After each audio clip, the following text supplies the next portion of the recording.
அனைவருக்கும் வணக்கம் நண்பர்களே. இந்த பதிவில் என்ன பார்க்க போகிறோம்னா, ஆடி மாதம் தாட்சாயன காலத்தின் தொடக்கமாகவும் சொல்லலாங்க. இது சூரியன் தெற்கு நோக்கி நகரத் தொடங்கக்கூடிய காலமாகுங்க. இந்த தாட்சாயன காலத்தில் முதல் அமாவாசை என்பதால் இது மிகவும் சக்தி வாய்ந்த அமாவாசையாகுங்க.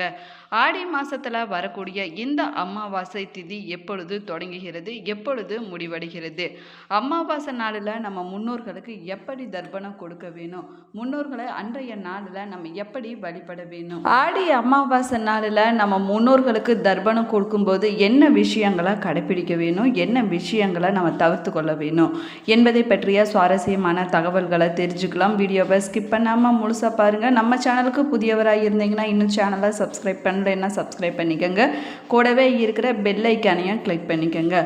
உங்களுக்கு ஜோதிட ரீதியாக சந்தேகம் இருந்தாலும் சரிங்க, தனிப்படையாக ஜோதிடம் பார்க்க விரும்பினாலும் சரிங்க, இந்த வீடியோவுக்கு கீழே டிஸ்கிரிப்ஷனில் வராகி அம்மன் ஜோதிட நிலையத்தோட தொலைபேசி எண் கொடுத்துருக்குறேன். இந்த எண்ணுக்கு தொடர்பு கொண்டு பேசி பாருங்கள். உங்கள் வாழ்க்கையில் இருக்கக்கூடிய அனைத்து பிரச்சனைகளுக்கும் சரியான தீர்வு கிடைக்குங்க.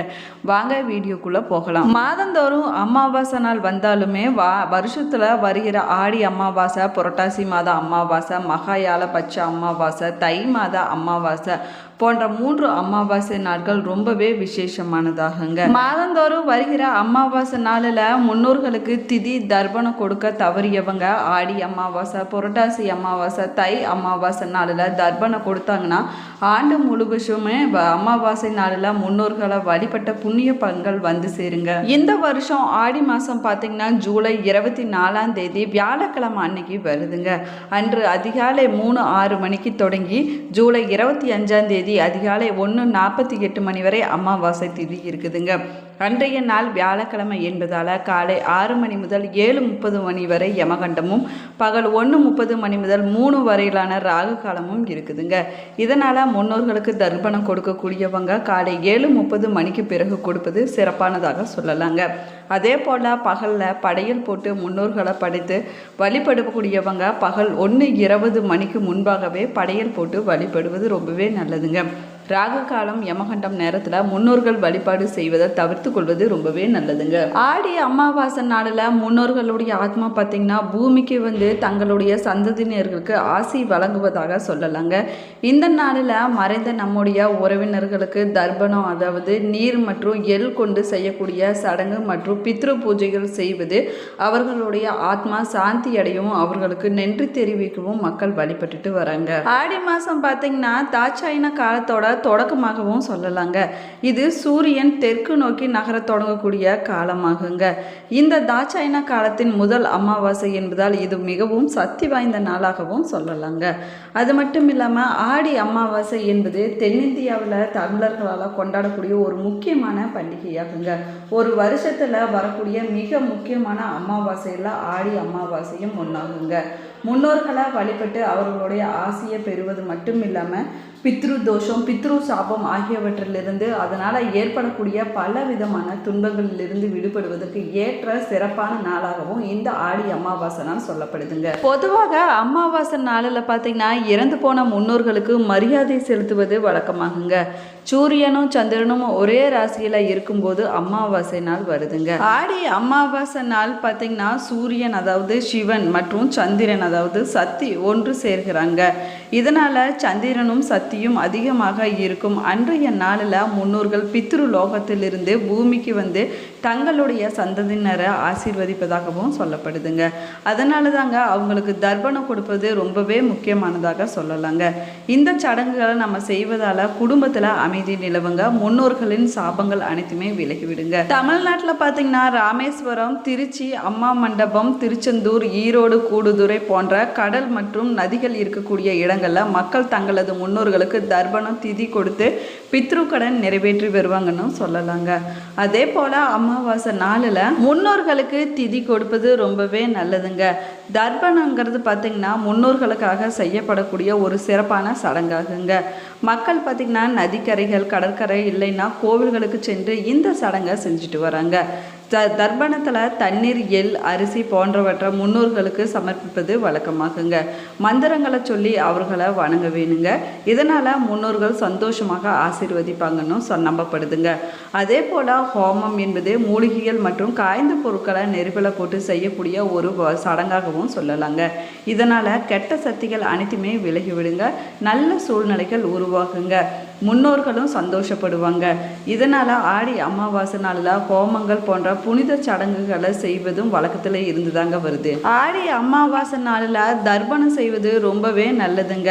அன்றைய நாளில் ஏழைகளுக்கு உணவு, உடை போன்றவற்றை கூட தானமாக கொடுக்கலாங்க. அது மட்டும் இல்லாமல் காகங்கள் மற்ற விலங்குகளுக்கு உணவு அளிப்பது சிறப்பான பலன்களை கொடுக்குங்க. ஏன் அப்படி காகங்களுக்கு மற்ற விலங்குகளுக்கு உணவு அளிக்கிறோன்னு பார்த்தீங்கன்னா, முன்னோர்களுடைய ஆத்மாக்கள் அவற்றின் ரூபத்தில் வந்து தான் அந்த சாப்பாட்டை சாப்பிடுவதாகவும் நம்பப்படுதுங்க.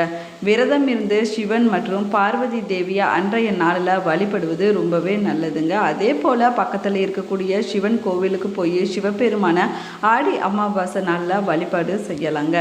ஆடி அமாவாசை நாளில் மாலை நேரத்தில் வீட்டில் முன்னோர்களுக்காக தனியாக ஒரு விளக்கேற்றி வைத்து வழிபாடும் செய்யலாங்க. அப்படி முடியாதவங்க பக்கத்தில் இருக்கக்கூடிய கோவிலுக்கு போய் முன்னோர்களுக்காக விளக்கேற்றி வைத்து வழிபாடு செய்யலாங்க. இப்படி நம்ம முன்னோர்களை வழிபடுவதன் மூலமாக முன்னோர்களுக்கு மோட்சம் கிடைக்குங்க. நம்ம ஆடி அமாவாசை நாளில் வீட்டில் முன்னோர்களுக்கு எப்படி தர்ப்பணம் கொடுக்க வேணும் என்பதை பற்றி பார்க்கலாம் வாங்க. அமாவாசை நாளில் சூரிய உதயத்திற்கு முன்பாகவே நம்ம எழுந்து உடலையும் மனதையும் சுத்தமாக வைத்து கொள்ள வேணுங்க. அதற்கு பிறகு வீட்டை சுத்தமாக வைக்க வேணுங்க. அதற்கு பின்னாடி பார்த்திங்கன்னா முன்னோர்களுக்கு மரியாதை செலுத்தும் விதமாக அரை நாள் மட்டுமே விரதத்தை கடைபிடிக்க வேணுங்க.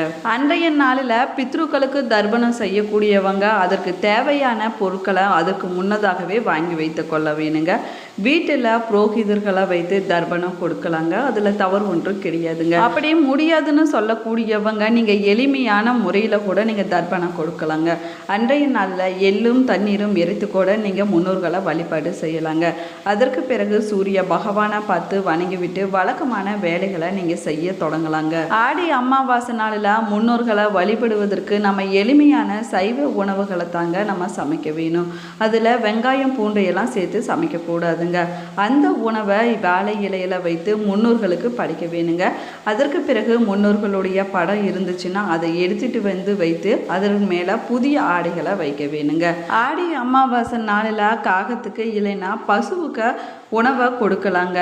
அவைகள் உங்களுடைய காணிக்கைகளை முன்னோருடைய உலகத்துக்கு எடுத்துட்டு போய் சொல்வதாகவும் நம்பப்படுதுங்க. நம்ம இப்படி முன்னோர்களுக்கு தர்ப்பணம் கொடுத்த பின்னாடி நம்ம சமைத்து வைத்த எளிமையான உணவை நம்ம சாப்பிட்டு நம்முடைய விரதத்தை நிறைவு செய்து கொள்ளலாங்க.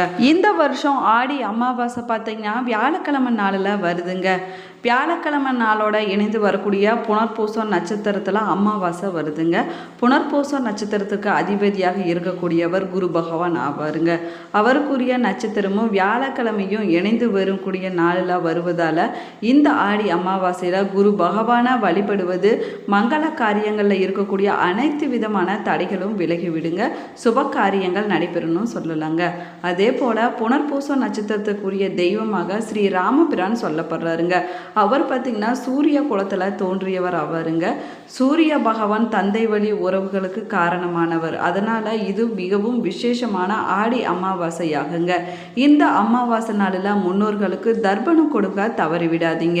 மேலும் பார்த்திங்கன்னா ஆடி அமாவாசை நாளில் காகத்திற்கு படையல் போடுவதும் முன்னோர்களை மகிழ்ச்சி படுத்துவதற்கு உரிய எளிமையான வழியாகுங்க. அதே போல் ஆடி அமாவாசை நாளில் காகத்துக்கு சாதம் வைப்பது சிறப்பான பலன்களை கொடுக்கணும்னு சொல்லலாங்க. அமாவாசை நாளில் முன்னோர்களுக்கு செய்யக்கூடிய வழிபாடு பித்ரு பூஜைன்னு அழைக்கப்படுதுங்க. இந்த நாளில் முன்னோர்களுடைய ஆசையை பெறுவதற்கு எள்ளும் தண்ணீரும் இறைத்து அவர்களுடைய படங்களுக்கு மலர்கள் சாத்தி படையல் வைத்து வழிபடுவது ரொம்பவே நல்லதுங்க. இதை தவிர கோவில்களில் செய்யக்கூடிய பிண்ட தானம், ஏழைகளுக்கு அன்னதானம் போன்றவற்றை பித்ரு பூஜையில் ஒரு பகுதியாகவும் சொல்லலாங்க. அமாவாசை நாளில் முன்னோர்களுடைய பெயர்களை சொல்லி எள்ளும் தண்ணீரும் இறைத்து தர்ப்பணம் கொடுப்பது ரொம்பவே நல்லதுங்க. தானத்திலையும் தானம் சிறந்த தானம் அன்னதானம்னு சொல்லுவாங்க. அப்படிப்பட்ட அன்னதானத்தை உங்களால் எவ்வளோ முடியுமோ அத்தனை பேத்துக்கு நீங்கள் அன்னதானம் கொடுக்கலாங்க. அது மிகப்பெரிய ஒரு புண்ணிய பலன்களை கொடுக்குங்க. அதே போல் முன்னோர்களுடைய படங்களுக்கு மலர்கள் வைத்து தீபம் ஏற்றி படையல் வைத்து வழிபாடு செய்ய வேணுங்க. அமாவாசை நாளில் பக்கத்தில் இருக்கக்கூடிய சிவன் கோவிலுக்கு போய் அங்கே நடக்கக்கூடிய பூஜைகளை கலந்து கொள்ள வேணுங்க. அது சிறப்பான பலன்களை கொடுக்குங்க. இந்த பதிவு உங்களுக்கு பயனுள்ள தகவல்களை கொடுத்துருக்குன்னு நினைக்கிறேன். இந்த பதிவு உங்களுக்கு பிடிச்சிருந்தால் லைக் பண்ணுங்கள், ஷேர் பண்ணுங்கள், கமெண்ட் பண்ணுங்கள். இன்னும் சேனலை சப்ஸ்கிரைப் பண்ணலைன்னா சப்ஸ்கிரைப் பண்ணிக்கோங்க. கூடவே இருக்கிற பெல் ஐக்கானையும் கிளிக் பண்ணிக்கோங்க. Thank you friends. உங்களுடைய குலதெய்வத்துடைய பெயர், இஷ்ட தெய்வத்துடைய பெயராக மறக்காமல் கமெண்ட் பாக்ஸில் கமெண்ட் பண்ணுங்கள். தேங்க்யூ. மேலும் நீங்கள் எந்த மாவட்டத்திலேருந்து பார்க்குறீங்க என்பதை மறக்காமல் கமெண்ட் பாக்ஸில் கமெண்ட் பண்ணுங்கள்.